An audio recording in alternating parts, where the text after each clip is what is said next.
sanatı kaligrafi ile ilkokul yıllarımın sonunda lise yıllarımın başında tanıştım.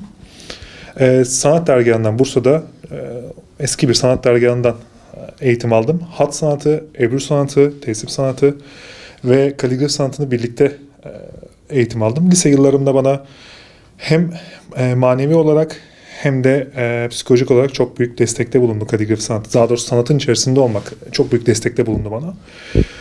Sonrasında da Ankara'da Zafer Akbeyir Kaligrafi Atölyesi'nde eğitimlerimi ilerlettim, tamamladım.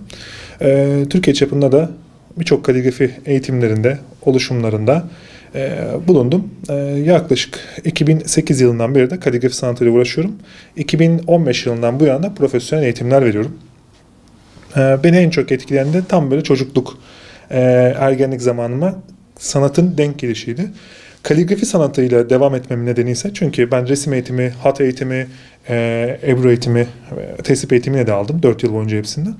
Kaligrafi sanatı devam etmemin nedeni, uzmanlaşmam nedeni kendimi ifade ederken yaptığım işte sanatımda, çıkarttığım ürünlerde bana daha çok hitap ettiğini düşünüyordum.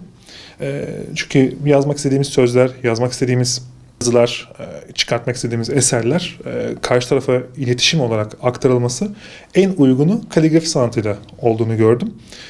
Yazıyı süslediğimizde daha çok ilgi gördüğünü, daha çok dikkat çektiğini ve bu işi ilerlettikçe daha fazla kitleye ulaştığımızı fark ettim.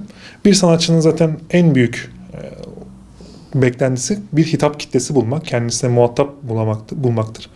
Biz de çevremizde, öğrencilerimizle, sanatseverlerle bu kitleyi oluşturduğumuzu düşünüyoruz. Aslında tabii ki ilgi var, her sanat alanında olduğu gibi ilgi var. Fakat kaligrafi sanatına biraz daha fazla ilgi var. Çünkü şundan dolayı kendine özel olmasını ister gelen eserin, ürünün veya karşısına çıkan şeyin kendisine özel kişiselleştirilmiş olmasını ister. Kaligrafi bu alanda en doğru seçenektir. Resim sanatı, tesip sanatı belirli bir konumda yer alırken kaligrafi sanatında kişiye özel isim, söz, benzeri ürünler, eserler üretebiliyorsunuz, yapabiliyorsunuz. Bu anlamda da kaligrafi sanatı.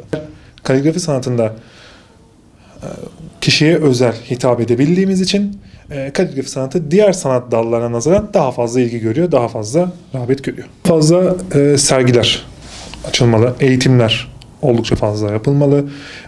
Bu sanatın ve bütün sanat dallarında olduğu gibi yüz tutmuş sanatların olabildiğince fazla tanıtılması için seminerler, etkinlikler, bizim yaptığımız gibi konferanslar olabiliyorsa bunlar, olamıyorsa fuarlar veya markalarla işbirlikleri veya profesyonel eğitimler, workshoplar gibi etkinlikler oluşturulmalı ki halka mutlaka bu sanat indirilmeli. Sadece evimizde yaparak veya sanat atölyelerinde yaparak bu işi yaşatamayız.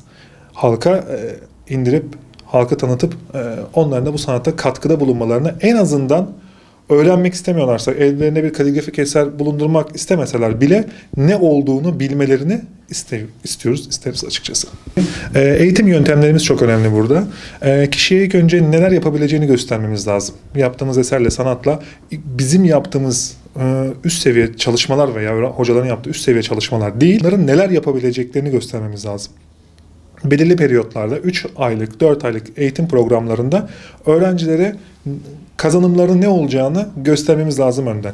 Öğrencinin ilgisini bu şekilde çekip daha sonrasında eğitimlere başladığımızda olabilecek en yalın, en kişiye hitap edilebilir malzemelerle eğitimlerimizi yapıp işi zorlaştırmadan, işi kolaylaştırarak, eğitimde kolaylaştırarak bu işi sevdirmemiz ve kazandırmamız gerekiyor. Çünkü bizim yaptığımız iş sanat eseri, sanat oluşturucu, sanatsal bir faaliyet. Fakat günün sonunda resim de olsa bu, tesip de olsa, ebru da olsa günün sonunda duvarı süsleyecek, duvara asılacak bir iştir. Bunu bu bilinçle profesyonelce yaklaşarak öğrencilere gerek yaptığımız işe profesyonelce yaklaşarak olabildiğince anlaşılabilir seviyeye indirmemiz gerekiyor.